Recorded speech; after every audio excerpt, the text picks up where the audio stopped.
Estamos de volta com o programa Pense Saúde e Alzheimer é o tema de hoje. Várias perguntas chegaram e eu vou então a elas antes de deixar minha dúvida, que eu acho que é a dúvida de muita gente, que é sobre prevenção. Tem alguma maneira? Mas vamos lá.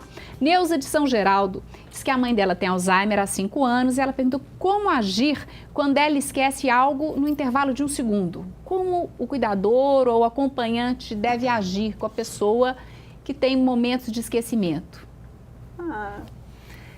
Eu acho que é comum isso acontecer e às vezes os cuidadores ficam assim... Ansiosos, né? Ansiosos, então até chateados por muitas perguntas repetidas, mas acho que isso não deve ser levado assim muito seriamente. Isso é aceitar mesmo e mudar de assunto, talvez mudar o rumo daquela conversa e não ficar muito tentando explicar o porquê ou não, né? Que ele não vai aprender, talvez, não vai aprender o que você vai ensinar, então talvez distraí-lo com uma outra coisa. Doutor Estevam? Estevam? Que vai depender do que se esquece, né? Por exemplo, esquecer uma panela no fogo... Que é uma pergunta que ia chegar agora. Que é esquecer a chave na porta de casa pode ser perigoso, porque pode entrar alguém, né? Então, assim... Chegou essa pergunta exatamente, doutor Estevam, do Eliton, do bairro Cabana. A minha mãe tem 84 anos e vive esquecendo alimentos no fogão. E tem algumas visões, ela quer saber se pode ser, ele quer saber se pode ser Alzheimer. Dependendo da fase da doença, é preciso vigilância 24 horas por dia. A pessoa pode se envolver mesmo em situações perigosas, né? E nesse caso, talvez o certo seria, né, não ter nem fogão na casa, né? Evitar que a mãe possa se... Certo. E alucinações visuais não são normais, né? Principalmente no idoso, né? Isso sugere realmente algum tipo de doença. Mas talvez um dado muito relevante é a idade, né? De todas 84. A idade de todo mundo quando pensar em memória, quer dizer, não discutimos em detalhe, quer dizer, mas é uma doença muito relacionada com o envelhecimento, quer dizer, não é normal ter demência, mas é comum. Por exemplo, não é normal ser hipertenso aos 15 anos de idade, mas é comum ser hipertenso aos 50.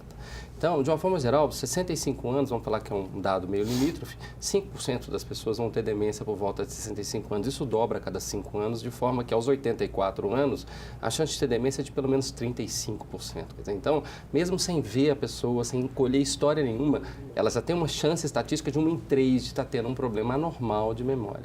Se a gente pegar os 95 anos, um estudo foi feito na China, publicado no ano passado, 61% dos pacientes dessa idade têm demência de Alzheimer ou outra demência. Então, quer dizer, aos 84 anos, esquecendo algumas coisas, esquecendo coisas que são relevantes para o dia a dia, merece investigação. Merece investigação. Isso eu imaginei, né? Se está na dúvida, né, leva para uma investigação. Eliana, do bairro Nova Floresta, quer saber se ressonância magnética pode mostrar um sinal da doença. Você falou sobre os exames, né, doutora Caroline?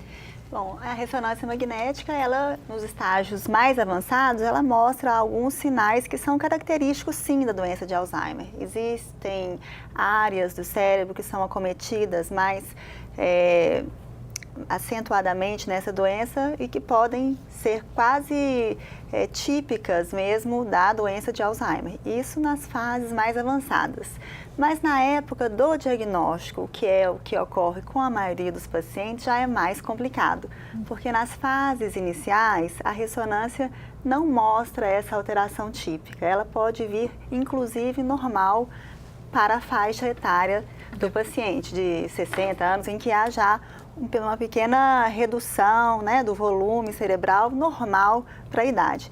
Mas mesmo com a ressonância normal, esse paciente precisa ser avaliado clinicamente, que o paciente portador da demência de Alzheimer pode ter o exame de ressonância normal, mas os sintomas da doença. Para ter comprometimento, mas só um comentário talvez em relação a isso. Quer dizer, a ressonância, sem dúvida, que a gente usa na prática, é o que a gente, né, realmente tem como ferramenta maior, mas provavelmente vai surgir, né, de forma mais oficial, uma série de outros exames.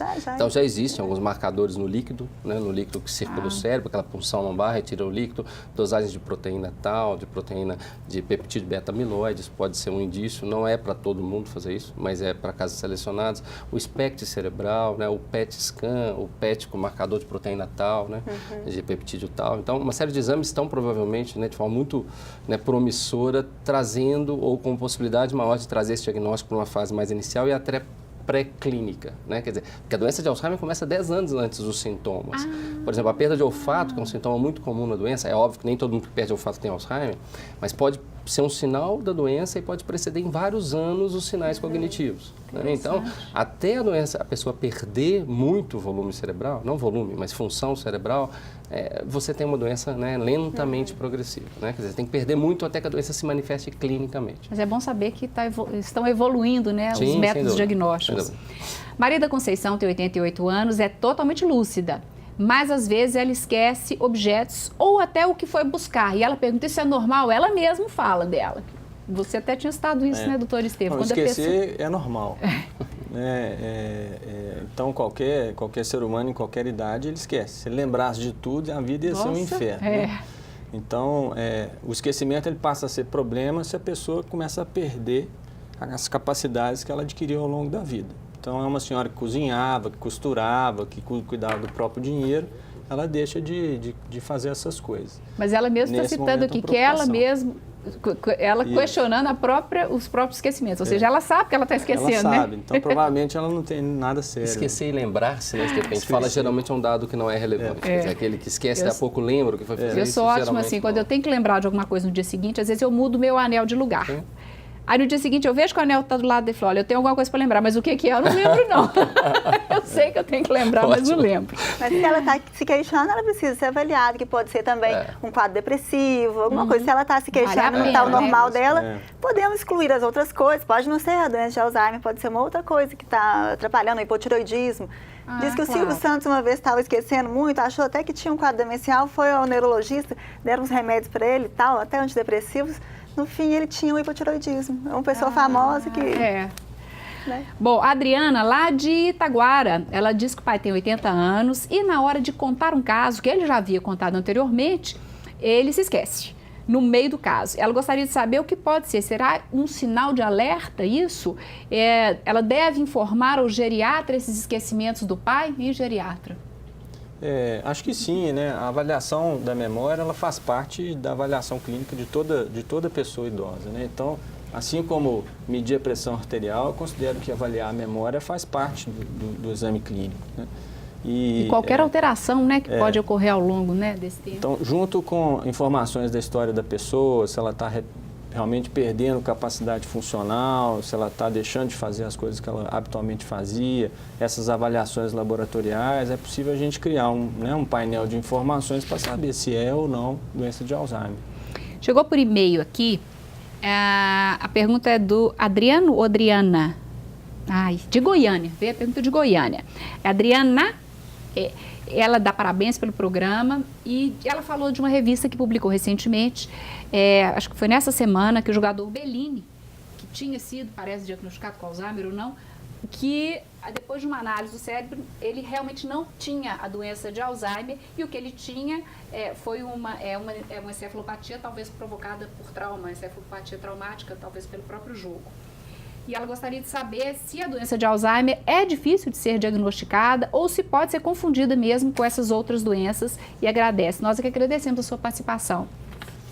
O diagnóstico às vezes pode ser bem difícil, quer dizer, principalmente na diferenciação de qual tipo de demência. Agora, é importante tirar o estresse em relação a isso, quer dizer, se na propedêutica, na investigação, você descartou as demências tratáveis ou reversíveis, quer dizer, você está diante de uma demência, provavelmente que a gente chama de degenerativa, e aí essa diferenciação ela passa a ser quase que acadêmica, quer dizer, falar que é doença de Alzheimer, que é degeneração lobar frontotemporal, doença de corpos de Levy difuso, quer dizer, isso passa a ser uma discussão mais acadêmica, porque na prática elas são tratadas muito parecidamente. Quer dizer, óbvio que isso é importante, em algumas situações ajudam na seleção da medicação, na resposta terapêutica esperada, mas algumas vezes essa angústia ela não deve ser assim, né, tão relevante, porque, né, você tem que ser prático, né, quer dizer, tratar sindromicamente. Provavelmente esse paciente, né, esse caso é uma demência pugilística, quer dizer, múltiplos traumas podem sim lesar o cérebro de forma diferente do acúmulo de proteína, né, tal e beta-amiloide que ocorre na doença de Alzheimer. No final das demências, né, a manifestação ela é muito parecida, né? Muito então, comum. no final Nosso tempo está acabando? Não, eu tenho pergunta aqui, ué. A Conceição de Contagem tem 68 anos e às vezes se perde, principalmente quando está com fome ou adoentada, mas isso nem sempre acontece. Às vezes ela esquece o nome de um sobrinho e fica preocupada. Isso é preocupante? Olha, preocupante, ela falou que algumas vezes pode ocorrer, né? Mas se ela está se queixando a ponto de mandar a pergunta, talvez não seja tão leve, ela talvez mereça uma avaliação, não custa procurar um colega. Acho que o nosso tempo acabou. Eu gostaria de agradecer. Chegou a pergunta da Maria Raimunda, do Cidade Nova, e o do Eurípides, do Lagoinha, que sofreu 2 convulsões. Vou fazer o seguinte, Eurípides e Maria Raimunda, liga novamente, mandem pra gente ou o telefone ou o e-mail, porque aí a gente vai repassar essas perguntas para os médicos aqui e depois a gente dá um retorno para vocês por e-mail. Aí vocês não ficam sem resposta. Nosso tempo acabou, gostaria de agradecer a participação, a presença nesse tema, como a gente viu, gera grande ansiedade em todo mundo. O Pensa Saúde de hoje chegou ao fim, mas você pode rever este programa terça-feira, às 5 da tarde, e também no nosso site, a qualquer momento. Obrigada pela sua companhia. Eu espero você no próximo Pensa Saúde, que é uma parceria da Unimed BH com a TV Horizonte. Tenha uma ótima semana, paz no coração e pense em saúde sempre.